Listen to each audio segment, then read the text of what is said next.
Hi guys, so today we're having a look at two new primers from Collection. I've picked up the Primed and Ready Protection Face Primer, which is an anti-pollution primer.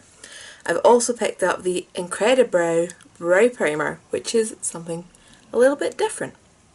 So on the anti-pollution primer it says, anti-pollution actives can provide a barrier between your skin and harmful ambient substances and help to provide protection from urban pollution. Apply before your base to help makeup last longer, and you get 20 mils, and I believe this is $3.99 just to make my life easy. I'm pretty sure they all are, which is nice and easy. So the Incredibrow, which I had up first, that is also $3.99, and the primer is $4.99. So it says on a little bit more on the website about it. It says it's a hydrating protection primer for a smoother, long-lasting base. Formulated with anti-pollution actives, this glycerin-infused primer acts as a barrier to your skin that helps to protect from environmental impurities while keeping it hydrated and locking in moisture. Benefits are protecting, hydrating, promotes smoother and long-lasting makeup, vegan, infused with glycerin and anti-pollution actives, and unscented. So it says you need to use a pea-sized amount and pat it into your skin. Whoops, I didn't read that. Anyway, I just wiped it on like normal. For the brow primer, obviously there's not really much written on the packet because it's small. Condition, smooth and prep your brows. This nutrient-rich universal brow primer promotes volume and longer wearing brow colour. Enriched with vitamin B5, jojoba oil and vitamin E, the Incredibrow Primer can be used before your daily brow tints or powders for a smoother application, or overnight to help nourish and condition brows. 100% vegan suitable. Benefits: contains vitamin B5, jojoba oil, wheat protein and vitamin E, smooths and conditions brows, primes brows for a smoother application, extends brow colour, can be used overnight. So, we've got an application section and we're going to do a wear test. I've done half and half for both of these so that we can have something to compare them to, and let's see how that went. Okay, so first, yes, we're having a horrendous skin moment. Just ignore this. So I'm going to use my Revolution Niacinamide on the right side of my face and the Collection on the left side of my face. And let's quickly grab the Revolution one and just smear this on. I don't know what's going on my skin just now. It shouldn't be stressed because I'm in the middle of a long weekend from work. It's great. So, anyway, that's that one. So, first time I'm opening this, so, okay, so it's clear. Doesn't really smell of anything, like I can smell something, but it's not like scented, if that makes sense. It's just the product itself, so it's quite thin as primers go.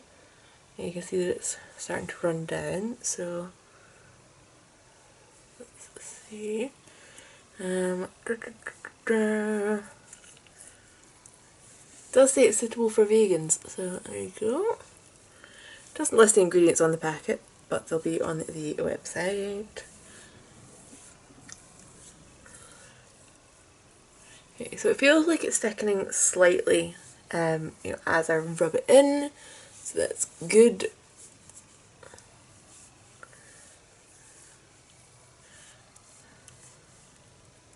Okay, yeah, it's quite sticky. So, sticky is a good sign for primers, because you want everything to stick to them. So, just going on with my dose of colours, meet your hue. By the way, dose of colour seems to be vanishing off Beauty Bay, and I don't know what I'm going to do. I might have to start ordering my foundation from America, and that's going to be expensive. Anyway, off track. So, we'll zoom you in, just in case this does anything interesting. Dun, dun, dun.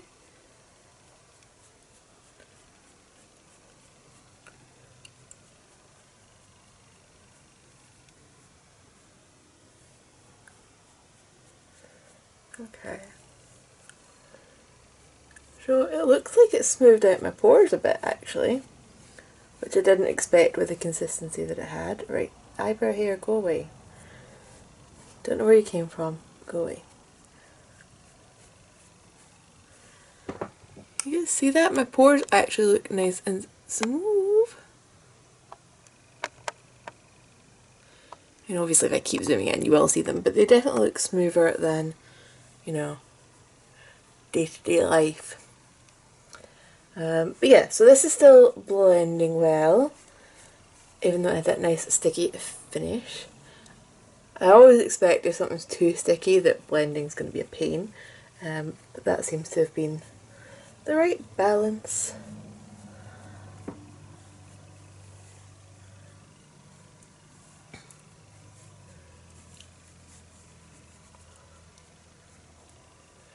This is just going to be a nightmare. Ugh.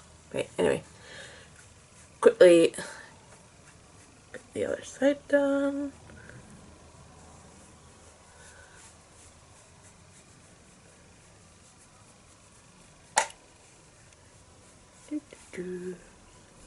Okay, so I might have used more than half the foundation on the first half of my face. My bad. Tiny bit extra to cover my forehead.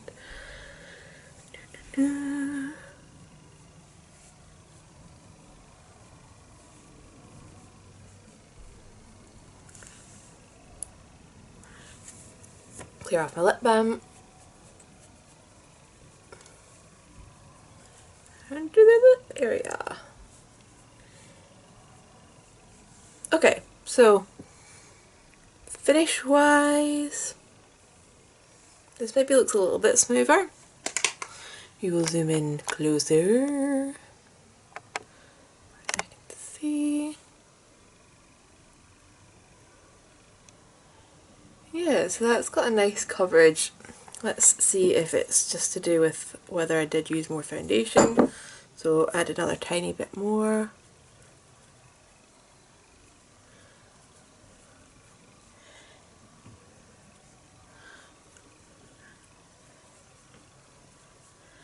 I'll add a bit more and see if that balances out.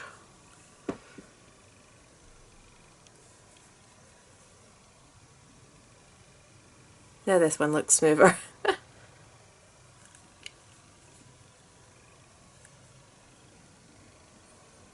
Okay, so it might just have been the amount of foundation that made it look smoother. Because you know, I definitely used more on that side than on this side. So anyway, I'm going to go and throw on my concealer and the rest of my makeup. But if you're wanting to do the timestamp from here, if I get rid of all my notifications, it is 20 to 10 nearly, and I will be right back. Right, so we're back to try the brow primer. I'm going to do this on the left hand side as well.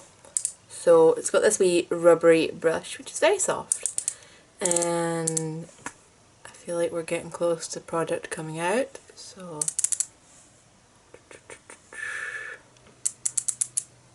maybe I was wrong. I don't really know how much this is going to add to my brow game.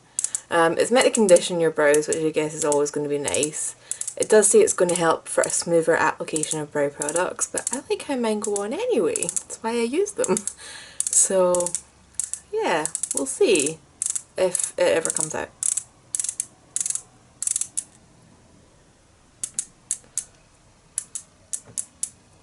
I keep thinking it's feeling like stiffer to twist and that I'm about to like have loads of it flying out, but oh, there we go. We've got a little bit coming out. Okay, can you guys see this? So yeah, it's just a white substance. I am going to wipe some of that on the back of my hand just so that we not get excessive product. It's just got a kind of fresh scent. Anyway, so I left my mirror down. That was smart. Mirror retrieved. So I have wiped any excess powder and things off of my brows. So, I mean,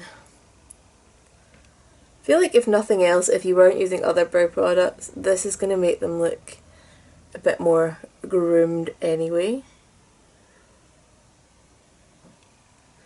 And in my case, they look a little bit darker because they're wet. But I don't think that's gonna, you know, last any amount of time.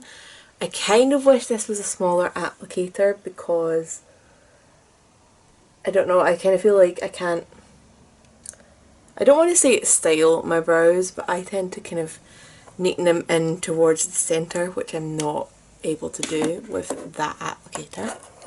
I'm just going to quickly apply my brow pomade, and I'm back to using the Revolution one. I really like it, so why would I buy an expensive one?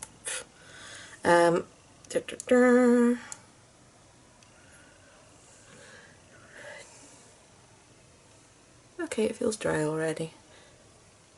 So I'll show you both brows getting done so that you can decide if it looks smoother or not. Whoa, okay. Straight off it feels like the hair is plastered onto my face, which doesn't look great. I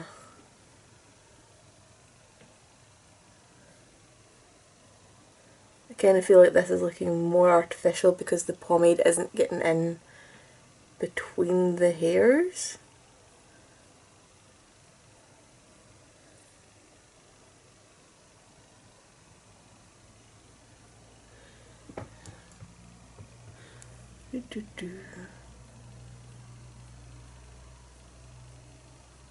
I'm quickly going to do the fluffy brow, right? So I can show you the difference. So it looks like I maybe used too much product, but I swear I'm using my normal amount. Well, maybe that's a thing from this. You use less product than normal. But I'm going to plaster loads more on this side to try and see if we get that same effect. Not because I want it, but just because I want to see if it's down to too much of my brow product or down to the brow primer. Because if it's the primer, then I'm straight away telling you this is a no-go. That's not it's not a good look.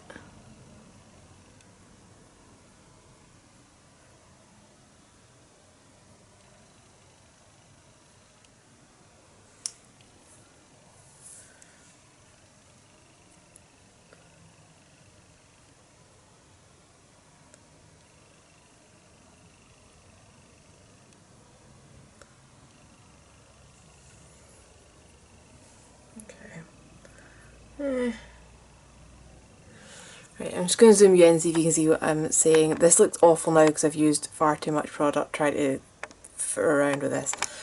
But this one just looked really, like, flat.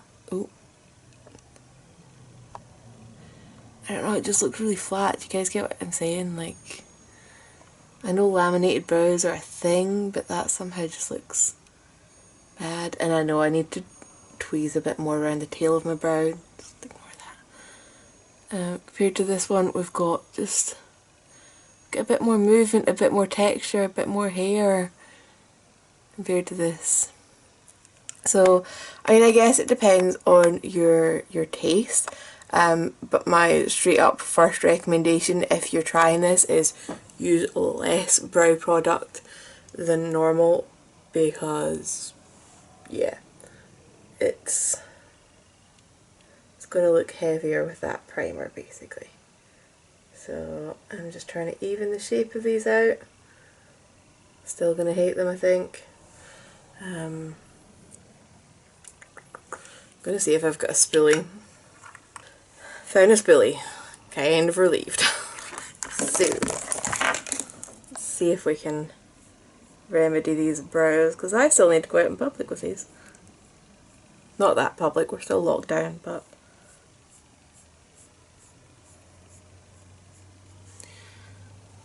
That's still heavy AF.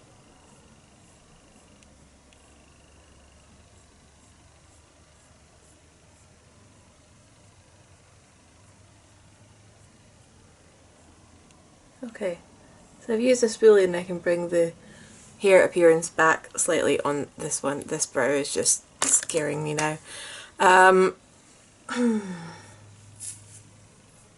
Just gonna bring my fringe down and it's fine. Okay, so we'll see if the brows wear any differently. I really doubt they will because this brow pomade lasts me all day anyway. But application wise, I'm not convinced. I might have to give it another go, just going in cautiously with the brow product rather than going in with my normal amount. But it is 10 o'clock and we will see how this holds up for the day. Right, quick foundation primer check-in. It is 3 o'clock and I'm just back from walking Flint and it was a bit sunny. So we do have the glasses marks. If I ever find a primer that stops that happening, I'm literally going to buy it by the gallon and just, yeah. Oh, wrong direction. Yeah, so we've got the glasses marks. This is the collection primer side.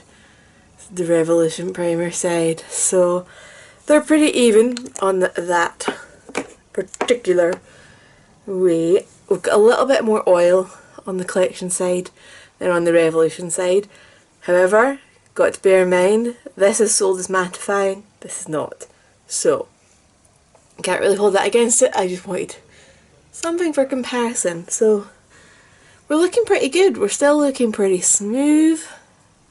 Again, maybe not quite as smooth. Both of these primers do of course have skincare benefits, one with the kind of anti-pollution stuff and the other with the niacinamide. So, I'm going to bear that in mind and we'll just powder down and we will keep going with the wear test, the eyebrows. I mean, I feel like the tail looks slightly neater on this side just because when I'm doing my brows with the pomade I tend to like start pulling them in and pulling them in so that they're tapering a bit more, whereas because I put the primer on with this kind of broader shape, these were already kind of set in place, splayed out a bit more, so the tail's not quite as neat. And I'm not saying I do amazing brows, but they are usually neater than that end is there. So I'm going to go about the rest of my day and we will come back with more check-ins. Right, back for another quick check-in. It is 7:45 now, so it's been another couple of hours. Skin, we've got pretty much the same thing. A little bit shinier on the collection side, but as I said earlier, and we'll keep saying, this never actually advertised itself as mattifying, just that it would help extend the wear of your foundation, and certainly I don't see any of it wearing off. So, still actually winning. Give it a quick powder down and I'll go and finish the rest of my day. Okay, so I've used this another couple of times and unfortunately still not a fan. I kept using it on this eyebrow and not this eyebrow. Don't actually have it on today because like I said, not a fan. Yeah, I just couldn't, I really like the thin tail on my brow, okay? And I feel like the way this applicator is, the way the bristles are on it, it's very hard to try and style things in any particular direction. You know, like with a spoolie you can kind of tail off and drag things in because you've got that tapering at the end. With this you don't have that, and by the time you've got these kind of bristles in straight lines and you're dragging them, when you get to this kind of tapering in bit, it's going to kind of fan them out. I didn't like how it made my particular brow product apply. What I will say is if you use a brow powder, it'll probably stick to this quite nicely, but if this is a little bit wet when you apply, it will possibly change the shade of your brow powder, because when you get powders wet they do tend to go a bit darker, so if you've got fair brows you might notice that a little bit more than if you're going in dark like I do. In terms of any conditioning effect on my brow, I was sitting feeling the eyebrows, totally normal behaviour, and no, I wasn't getting it. I actually think this brow that I've been doing nothing with felt nicer than this guy. So yeah, if you've got particular problems with a sparse brow, or you know, you get damaged hair, if you've tried to bleach them or something, you might as well give it a shot because it's affordable. But unless you're after the kind of glued up bushy brow look, this is probably not the product for you, and I am not after that look. I like my tapered tail end. So the primer, I like it. The brow primer, not so much. So if you've got any questions, pop them down there and I'll get back to you, and I hope you have an awesome weekend and I will see you soon. Bye!